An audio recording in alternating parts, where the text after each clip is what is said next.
Test 2. You will hear a number of different recordings, and you will have to answer questions on what you hear. There will be time for you to read the instructions and questions, and you will have a chance to check your work. All the recordings will be played once only. The test is in 4 sections. At the end of the test, you will be given 10 minutes to transfer your answers to an answer sheet.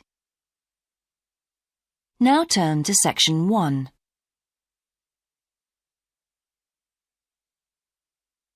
Section 1. You will hear a conversation between a representative of an insurance company and a customer. First, you have some time to look at questions 1 to 3.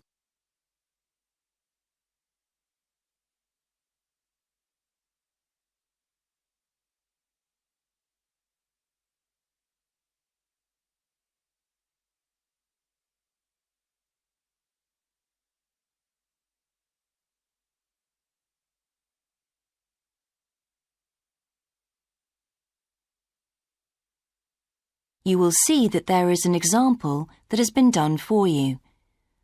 On this occasion only, the conversation relating to this will be played first. Good morning, Total Insurance. Judy speaking. How may I help you? I recently shipped my belongings from overseas back here to Australia, and I took out insurance with your company. Some items were damaged during the move, so I need to make a claim. What do I have to do? Okay, well, first I need to get a few details about this. Can you give me your name, please? Yes, it's Michael Alexander. The man's name is Michael Alexander, so Michael Alexander has been written in the space. Now we shall begin. You should answer the questions as you listen, because you will not hear the recording a second time. Listen carefully and answer questions 1 to 3. Good morning, Total Insurance. Judy speaking. How may I help you? I recently shipped my belongings from overseas back here to Australia, and I took out insurance with your company. Some items were damaged during the move, so I need to make a claim. What do I have to do? Okay, well, first I need to get a few details about this. Can you give me your name, please? Yes, it's Michael Alexander. Okay, and your address, please? My old address or my current one? Your current one. It's 24 Manly Street, Milperra, near Sydney. What was the suburb, sorry? Milperra, Milperra. Right. Now, who was the shipping agent, Mr. Alexander? You mean the company we used? Yes, the company who packed everything up at the point of origin. Oh, it was, First Class Movers. Okay. Where were the goods shipped from?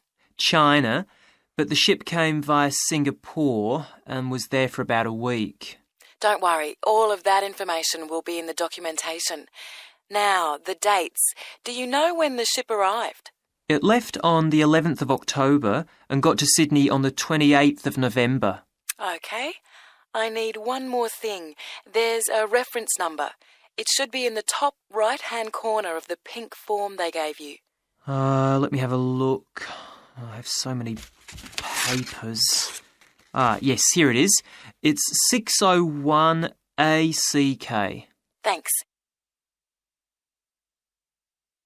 Before you hear the rest of the conversation, you have some time to look at questions 4 to 10.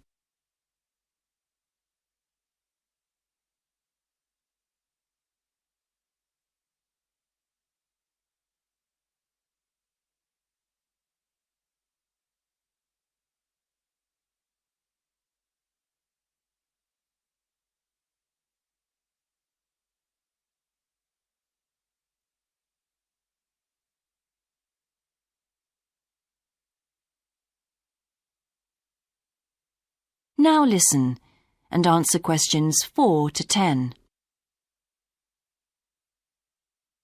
I need to take down a few details of the actual damage over the phone before you put in a full report.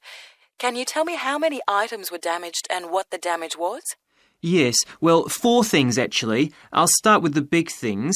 My TV, first of all. It's a large one, very expensive. Our insurance doesn't cover electrical problems. It isn't an electrical problem. The screen has a huge crack in it, so it's unusable. I see. Any idea of the price to repair it? No. Well, I don't think it can be repaired. It will need a new one. OK, I'll make a note of that and we'll see what we can do. Now, what was the second item? The cabinet from the bathroom was damaged as well. It's a lovely cabinet. We use it to keep our towels in. And what is the extent of the damage? Well, the back and the sides seem okay, but the door has a huge hole in it. It can't be repaired. I'm really not very happy about it. And how much do you think it will cost to replace it? Well, when I bought it last year, I paid $125 for it. But the one I've seen here in Sydney is a bit more expensive. It's $140. Right. And what was the third item? My dining room table. It's a lovely table from Indonesia. It must have been very hot inside the container because one leg has completely split down the middle. The top and the other 3 look okay, thank goodness. Any idea of the price to repair it? Well, I had an estimate done on this actually because it is a very special table to us. They quoted us $200, which is really pricey, so I hope the insurance will cover the total cost. I'm sure that will be fine. What was the last item, Mr. Alexander? Well, we have a lovely set of china plates and dishes, with matching cups, saucers, the lot. They were all in the one box, which must have got dropped because some plates were broken. 6, actually. And can you tell me the replacement value of these? Well, it's hard to say because they were part of a set, but they can be up to $10 each as it's such a good set. OK, so that would be around $60 altogether. Yes, that's right. And is that all of the items? Yes. So, what do I have to do now? That is the end of section 1. You now have half a minute to check your answers.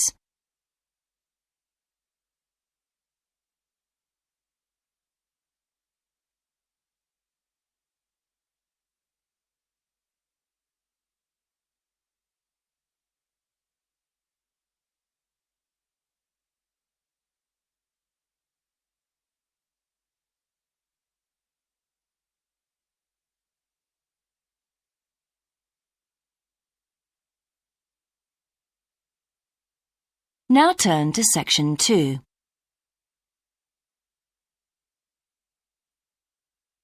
Section 2. You will hear an introductory talk about a new agricultural park. First, you have some time to look at questions 11 to 14.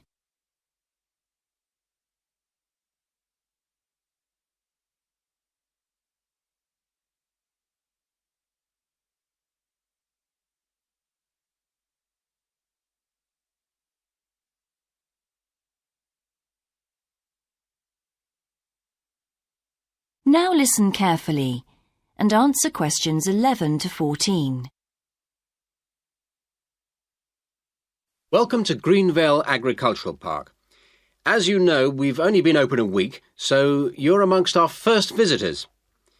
We have lots of fascinating indoor and outdoor exhibits on our huge complex, spreading hundreds of hectares. Our remit is to give educational opportunities to the wider public, as well as to offer research sites for a wide variety of agriculturists and other scientists. Let's start by seeing what there is to do. As you can see here on our giant wall plan, we are now situated in the reception block here. As you walk out of the main door into the park, there's a path you can follow. If you follow this route, you'll immediately come into the rare breeds section, where we keep a wide variety of animals, which I shall be telling you a little more about later. Next to this, moving east, is the large grazing area for the rare breeds. Then further east, in the largest section of our park, is the forest area. South of the grazing area, and in fact just next to the reception block, is our experimental crop area. In the middle of the park, this circular area, is our lake. These two small rectangular shapes here are the fish farms where we rear fish for sale. To the east of those is the marsh area, which attracts a great many migrant birds. In the southeastern corner, beyond the marsh, is our market garden area, growing vegetables and flowers. Before you hear the rest of the talk, you have some time to look at questions 15 to 20.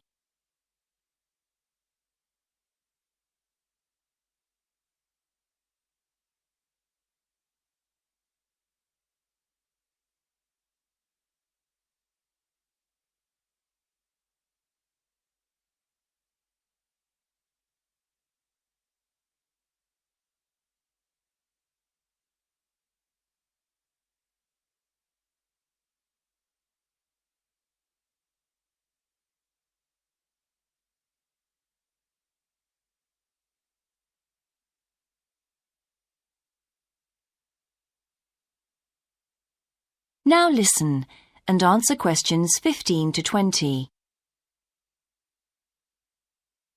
All these areas can be visited by the general public for almost all the year. Although, please take note of the large signs at the entrance to each area, which tell you when certain areas are being used for particular controlled experiments and are therefore temporarily out of bounds to the public. You can see for yourself what a huge area the park covers, and a key question is always, how can we move around? Well, you have a choice of means, all environmentally friendly. Cars are banned in the park. We have bicycles, which you can hire behind the reception block here. The healthy ones of you can go on foot. And finally, there's our electric tram, powered from solar cells. You find more information about this at the front entrance. A good place to start on your tour is the rare breed section. We keep goats, sheep and hens and other kinds of poultry. We're also thinking of bringing in cows and horses, but we do not as yet have facilities for these bigger animals. The animals are fed in public twice a day and a short lecture given on their feeding habits and nutritional needs. These are very popular with the public, but of course we mustn't lose sight of the main purpose of having this section, not as such to preserve rare animals, but to maintain the diversity of breeds, to broaden the gene pool for agricultural development. Greenvale changes with the seasons, with different events happening at different times of the year. May will be perhaps our most spectacular month, with the arrival of the Canada geese, and when our fruit trees will be in full blossom. But there are interesting events on all year round. For example, John Havers, our expert fly fisherman, is currently giving displays on the lake. Each of the sections has its own seasonal calendar, and please consult the summary board at the main entrance. And the final section, as we return to the reception blocks, is the orchard. Do take time to browse round our shop. There's a wide selection of books on wildlife, some of them written by local authors, and the history of farming, including organic farming, something which the park will be diversifying into in the coming months. That is the end of section 2. You now have half a minute to check your answers.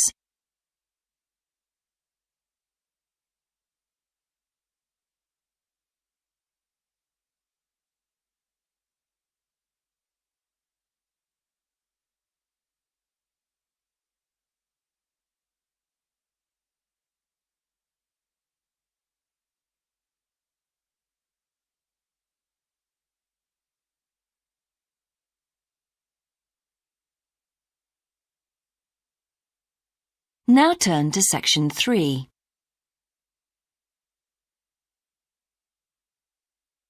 Section 3. You will hear part of a seminar in which a researcher called Grant Freeman discusses his work on Australian honeybees with a group of students. First, you have some time to look at questions 21 to 24.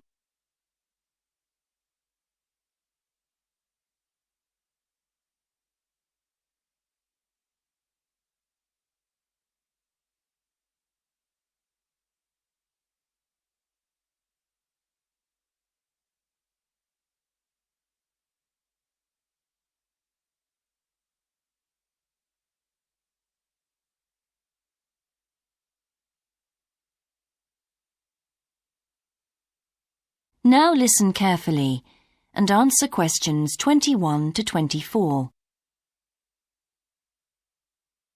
Good morning, everyone. In today's seminar, Grant Freeman, a biologist who specialises in identifying insects and who works for the Australian Quarantine Service, has come to talk to us about his current research work. Right, well, over to you, Grant. Good morning, everyone. I'm sure that you know that the Quarantine Service regulates all food brought into Australia.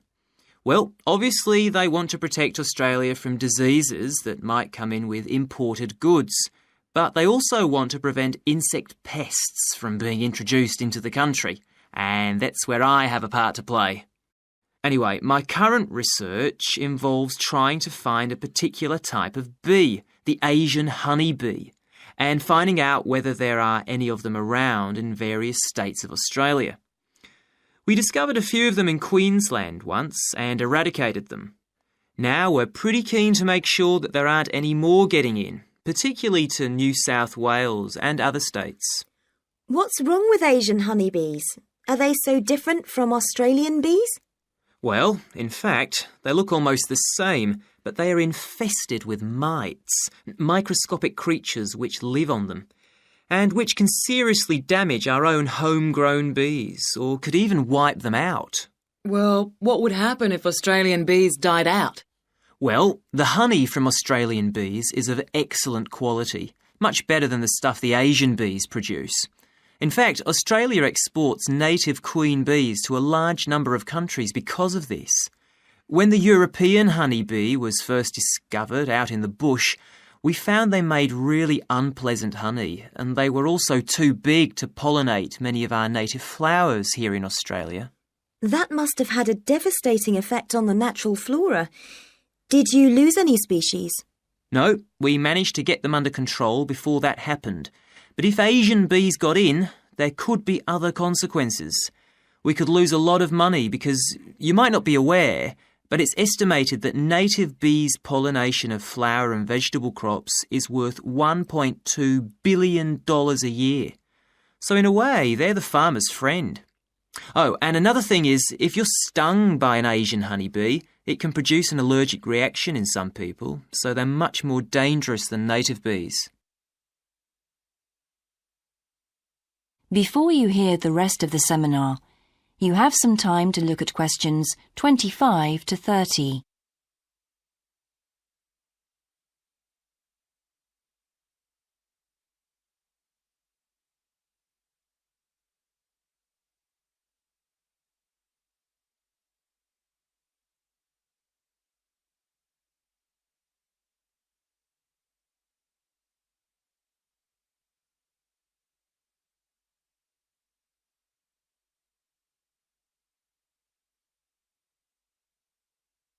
Now listen and answer questions 25 to 30.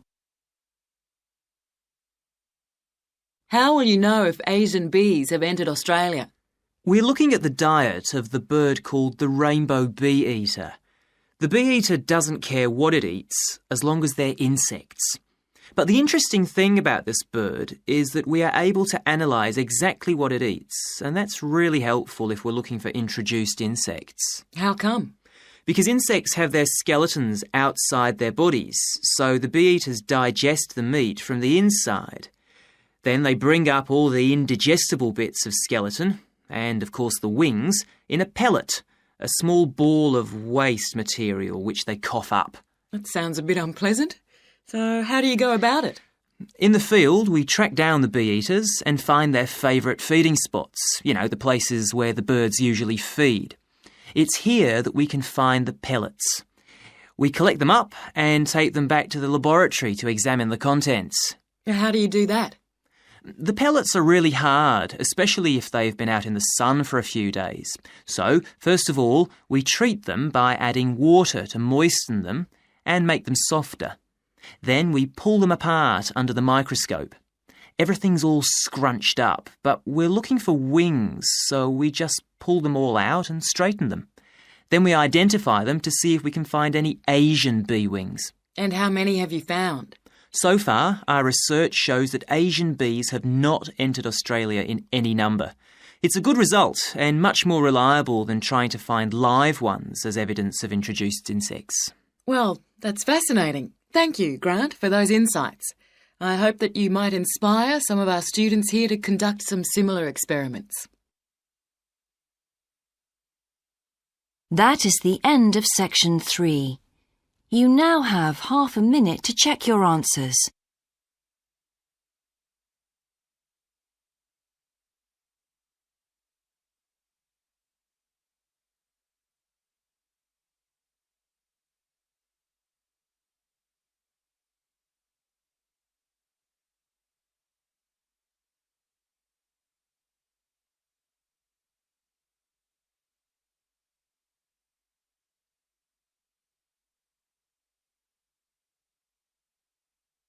Now turn to section 4.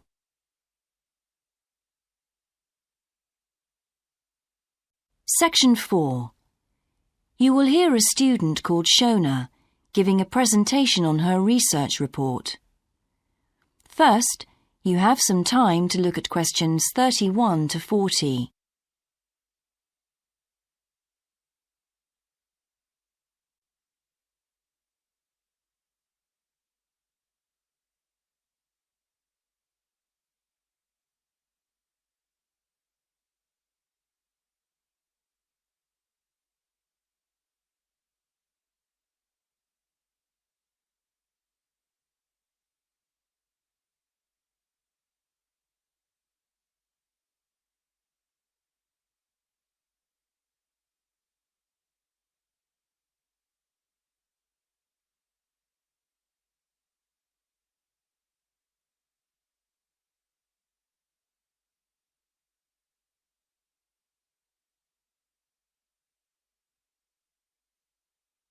Now listen carefully and answer questions 31 to 40. I've been doing some research into what people in Britain think of doctors, the ones who work in general practice, the first call for medical care, and comparing this with the situation in a couple of other countries. I want to talk about the rationale behind what I decided to do. Now, I had to set up my program of research in 3 different countries, so I approached postgraduates in my field in overseas departments, contacting them by email to organize things for me at their end. I thought I would have trouble recruiting help, but in fact, everyone was very willing, and sometimes their tutors got involved too. I had to give my helpers clear instructions about what kind of sample population I wanted them to use. I decided that people under 18 should be excluded because most of them are students or looking for their first job. And also I decided at this stage just to focus on men who were in employment and set up something for people who didn't have jobs and for employed women later on as a separate investigation. I specifically wanted to do a questionnaire and interviews with a focus group. With the questionnaire, rather than limiting it to one specific point, I wanted to include as much variety as possible. I know questionnaires are a very controlled way to do things, but I thought I could do taped interviews later on to counteract the effects of this. And the focus group may also prove useful in future by targeting subjects I can easily return to, as the participants tend to be more involved. So I'm just collating the results now. At the moment, it looks as if in the UK, despite the fact that newspapers continually report that people are unhappy with medical care, in fact, it is mainly the 3rd level of care, which takes place in hospitals, that they are worried about. Government reforms have been proposed at all levels, and although their success is not guaranteed, long-term hospital care is in fact probably less of an issue than the media would have us believe. However, I've still got quite a bit of data to look at. Certainly, I will need to do more far-reaching research than I had anticipated in order to establish if people want extra medical staff invested in the community, or if they want care to revert to fewer but larger key medical units. The solution may well be something that can be easily implemented by those responsible in local government, with central government support, of course. This first stage has proved very valuable, though. I was surprised by how willing most of the subjects were to get involved in the project. I had expected some unwillingness to answer questions honestly, but I was taken aback and rather concerned that something I thought I'd set up very well didn't necessarily seem that way to everyone in my own department.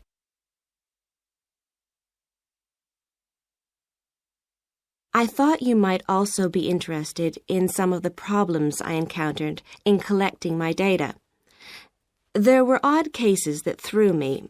One of the subjects, who I had approached while he was out shopping in town, decided to pull out when it came to the second round. It was a shame, as it was someone who I would like to have interviewed more closely.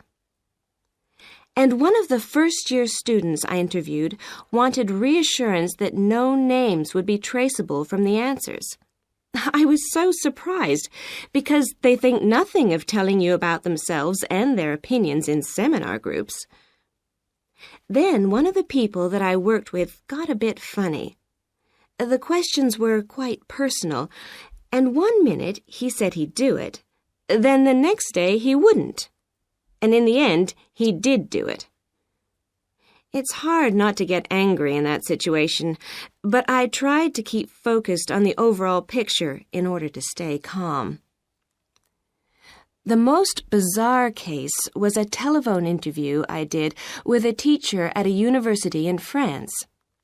He answered all my questions in great detail, but then when I asked how much access he had to dangerous substances, he wouldn't tell me exactly what his work involved. It was a real eye-opener. That is the end of section 4. You now have half a minute to check your answers.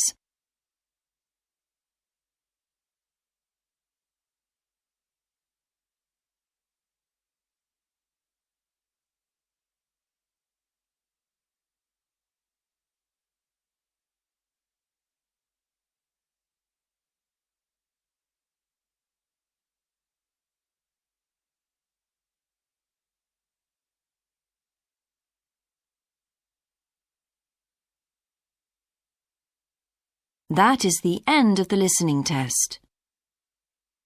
In the IELTS test, you would now have 10 minutes to transfer your answers to the answer sheet.